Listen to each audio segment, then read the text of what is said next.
l'after-foot jusqu'à minuit avec Daniel Riolo, avec Jérôme Roten, et on va parler maintenant de Rennes, supporter rennais. On vous attend au 32-16 également sur le hashtag RMC Live pour évoquer avec nous notamment tous ces entraîneurs et Christian Gourcuff en tête qui lors des 2 dernières journées de Ligue 1, ça ne vous a pas échappé, se sont plaints non pas des pelouses, non pas de l'arbitrage, non pas du mais public, de l'adversaire, mais bien du jeu de l'adversaire, également de l'adversaire. Là, c'est exceptionnel quand même. Sergio Conceição avait critiqué Nancy après une défaite de Nantes 2-0. Hier, c'est Christian Gourcuff qui a un peu rouspété, c'est vrai, contre son équipe, mais aussi contre Angers après le 0-0 de Rennes. Tiens, on écoute Christian Gourcuff et on en parle juste après. Le ballon il est en l'air, c'est un jeu instable, ça joue sur des coups. Je fais pas du foot pour ça, non. Enfin, c'est pour ça que je prends dans ces cas-là, on prend un point et puis voilà, et puis on avance, et puis on attend le prochain match et puis. Voilà, il était un peu désabusé par l'attitude d'Angers, notamment. Dans le cas de Conceição, je comprends, il est déçu. C'est vrai que lui, depuis qu'il est là, essaye de jouer, donc ça doit l'emmerder de tomber sur des équipes pareilles. Dans la frustration, c'est comme je joue au tennis avec Jérôme. S'il me fait que des balles en l'air ou des petits je vais te lober si je fais ça, petits chops pourris, je vais dire ok, t'as gagné, mais tu joues vraiment très sale, quoi. Voilà, sur le coup de la frustration, ce genre de choses se dit. Bon, ça n'arrivera pas, parce qu'il gagnera jamais.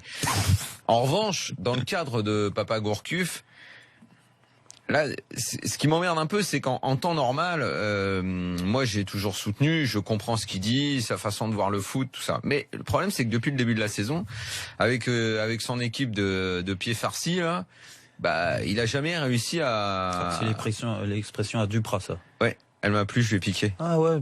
C'est bien ou pas? C'est un beau clin d'œil. Ouais. Ça me fait plaisir. Je pensais pas que tu remarquerais si vite. Si, tu vois tout de suite.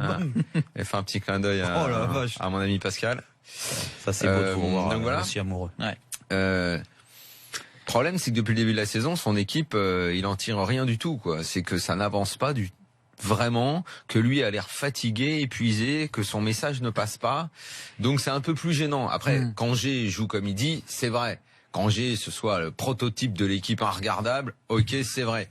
Mais que ça vienne de sa bouche à lui, le problème c'est que là il donne le bâton pour se faire battre, on va juste lui dire Papa Gourcuff, essaye de tirer un minimum de ton équipe qui joue vraiment très mal, puis après tu iras critiquer les autres, quoi. Tenez, on va accueillir Clément Gavard, supporter de Rennes, 49 000 tweets sur Twitter, 2300 abonnés. Salut Clément. 49 000 tweets, c'est-à-dire 49 000 fois il a parlé de 49 000 fois il a parlé de foot, de Rennes et de tout. C'est pas possible. C'est ça Clément?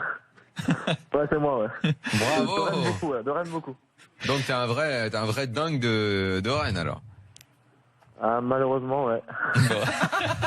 Malheureusement. Tu fais partie, d'ailleurs, sur les quelques lignes qui décrivent, je crois, on peut mettre une petite autobiographie, un petit commentaire sur Twitter, et tu fais le palmarès des finales perdues, et tu les cites toutes, il y en a 5, effectivement. Donc voilà, c'est dire également... L'équipe de France aussi. 2006-2016 avec l'équipe de France, et 2009, 2013, 2014 avec Rennes. Bon, l'autodérision des supporters rennais, elle est belle à voir. Moi, je dis que les Rennais, comme entraîneurs, ils devraient se démerder pour prendre Hector Cuper. Oui, ça leur irait pas mal. Parce qu'il les emmènerait encore en finale, même s'ils perdent, au moins, ils vont en finale. Ouais, alors que cette année, il y en aura 0. Tu fais partie, en tout cas, des influenceurs bretons, Clément, sur Twitter. Qu'est-ce que tu as pensé d'abord des propos de Christian Gourcuff après le match contre Angers? Je suis pas vraiment fan de ça. Déjà que lundi, il a réagi au propos de Conceição par rapport à Nancy. Il s'est un peu moqué de lui en disant que Conceição était mal placé pour parler. Après le Rennes Nantes, selon lui, il avait fait un match avec du kick and rush. Il avait un peu critiqué le jeu de Nantes, comme le jeu de Angers hier. Au final, je pense qu'on a assez de travail de notre côté à Rennes pour s'occuper des autres, et que c'est un peu facile de se cacher derrière la médiocrité ou le jeu proposé en face. Même si c'est vrai qu'Angers propose pas grand-chose, c'est beaucoup de longs ballons devant sur Endoy et Diédiou. Maintenant, à Rennes, on a beaucoup de travail, et je pense qu'on fait mieux de s'occuper un peu de notre cas que de celui des autres. Mais Clément, plus globalement, j'imagine, toi t'es supporter rennais, mais tu vois, même moi qui ne le suis pas, qui regarde, j'attendais vraiment que cette année, enfin, il se passe quelque chose. J'imagine que pour vous, la déception doit être encore plus grande, non? Bah non, parce qu'en fait, Daniel, je trouve un peu sévère parfois. Avec Gourcuff, tu demandes du temps à Unai Emery à Paris. Je pense que même si il est critiquable, on peut laisser un peu de temps à Gourcuff. Il y a que depuis 8 mois. Ah non, mais moi je veux lui laisser du temps, Clément, mais reconnais que, Oui. je sais pas si tu me trouves sévère, mais reconnais quand même c'est, enfin je sais, tu trouves au moins qu'il se passe il y a le début de quelque chose. Si tu me dis qu'il y a le début de quelque chose, alors là je te suis alors. Non, mais il se passe rien, rien. Le truc, c'est que faut remettre dans un contexte, et le contexte, c'est que Gourcuff, il arrive dans un chantier où on a 45 joueurs avec 20 joueurs inutiles, des Brugge, des Abibou, des Njani, des Zéphane. Là, on commence enfin à dégraisser. Alors qu'est-ce qu'il faudrait faire, Clément? Oui, Qu'est-ce qu'il faudrait pour que ça se mette, qu'est-ce qu'il faudrait pour que ça se mette en route, en fait? Ce qu'il faudrait, c'est déjà dégraisser tous les effectifs et réussir à faire un recrutement qualitatif et assez restreint. Mais c'est pas de solution miracle. Je pense que Gourcuff, moi en tout cas, depuis Montagnier maintenant, on l'a survendu, on a dit le projet de jeu de Montagnier, ça va être super. Gourcuff il est arrivé, j'ai dit ok, on va voir, on va attendre.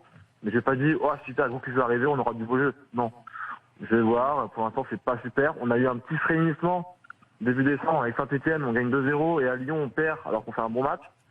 Derrière, de plus que rien, et notamment, je pense après la claque reçue à Monaco 7-0, où là c'est une énorme erreur de Gourcuff de balancer un match comme ça. Alors, il y en a eu que quelques-unes quand même.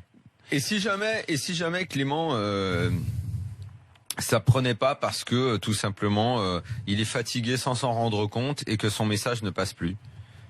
C'est possible. Peut-être qu'il arrive plus à transmettre ses idées aux joueurs, à des jeunes joueurs. C'est possible. Je sais pas. Maintenant, je pense que le problème à Rennes, il est peut-être plus large que celui de Gourcuff. Je pense qu'on a des problèmes qui vont un peu plus loin avec Coelho, qui est dans sa communication un peu floue, pas cohérent. On a Pinot, on sait pas trop ce qu'il veut faire. Pinot, ça fait 15 ans qu'on sait pas ce qu'il veut faire. Jérôme. Moi Gourcuff, déjà il y a une incertitude parce que il y a un point d'interrogation. Il a fait Lorient, ok, mais à côté de ça, qu'est-ce qu'il a fait d'autre? Ah non, parce que à Rennes, il s'est fait virer la première fois au bout de quelques mois.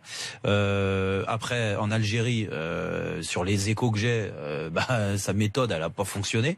D'accord. Alors après, c'est pas facile, attention. Il arrive à Rennes. Alors je veux bien, oui, c'est vrai que on est peut-être plus sévère que certains entraîneurs qui arrivent avec où on a l'impression qu'il y a la méthode Gourcuff, le jeu lorientais, c'était un jeu fait de jeu de passe, vraiment agréable à voir jouer, surtout à la maison. D'accord. Donc on se dit ça va être ça dans toutes les équipes de Gourcuff. Donc on est déçu. Et c'est pour ça qu'au bout de 8 mois de compétition, je suis désolé, mais entendre Clément dire que y a un effectif trop large. D'accord, ils sont 40 joueurs à Rennes, mais rassure-moi Clément, ils sont quand même que 18 à être dans chaque week-end. Ils se déplacent pas à 40.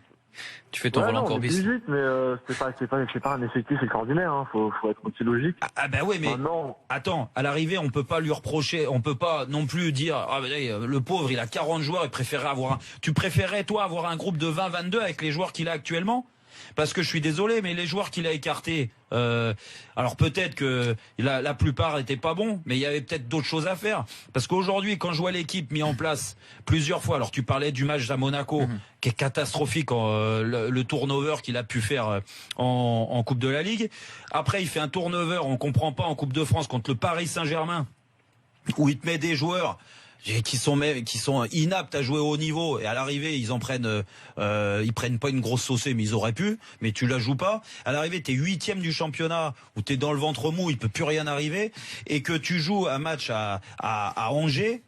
Je suis désolé, je regarde l'équipe du départ. Alors à part Melfitano qui l'a repris, et lui c'est son gars de Lorient et tout. Alors est-ce qu'il veut faire du Lorient à Rennes? Je pense que c'est impossible. Que Grosicki est parti, etc., etc. Mais bon, il n'est pas au mercato. Clément, je te laisse répondre d'ici quelques instants si tu veux bien. On va se retrouver dans 2 petites minutes pour continuer ce débat sur Rennes, et on parlera également de la course au maintien.